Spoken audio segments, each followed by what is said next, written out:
جدھر علی جاتا ہے ادھر عمار جاتا ہے، عمار تو علی سے ہٹتا ہی نہیں۔ حذیفہ نے جواب دیا بس مجھے نہیں پتا اس بات کا، میں تو اتنا جانتا ہوں جدھر عمار ہے ادھر ہی حق ہے۔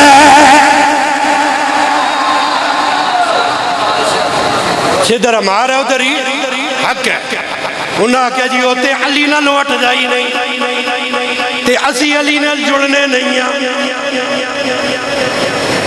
حضرت حذیفہ نے جڑا جواب دیتا، آپ فرمان لگے ہو چلیو تنو ایہی حسد کھا گیا ہے کہ عمار علی دا نوکر کیوں بن گیا ہے، لیکن اتنی عظمت ہونے دے باوجود بھی علی اور عمار کے درمیان اتنا فاصلہ ہے جتنا فاصلہ زمین و آسمان دے اندر ہے۔ جملہ سمجھ آئے جی؟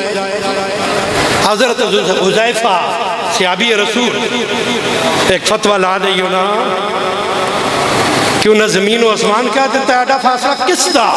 عمار دا، جو قدیم الاسلام ہے، 30 بندوں کے بعد ایمان لانے والا عمار، جس کے بارے میں اتنی حدیثیں، اس کے بارے میں بھی حضرت حذیفہ کہتے ہیں تکیو تسا کیا سمجھے عمار علی نہ جوڑ کے تے علی جیا ہو گئے،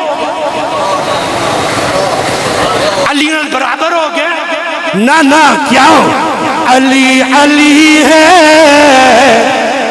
علی علی ہے، علی علی ہے، علی علی ہے، علی علی ہے، علی علی ہے، علی علی ہے، ہاں ہاں علی علی ہے۔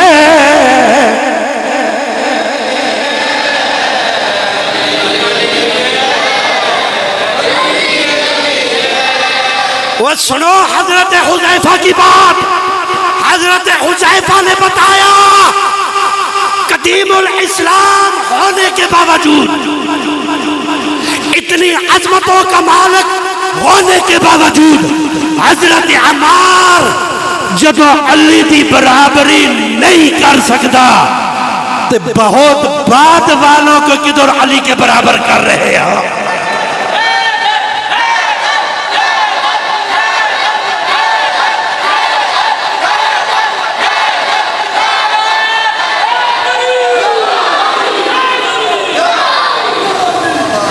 یہ حضرت عمار ہے۔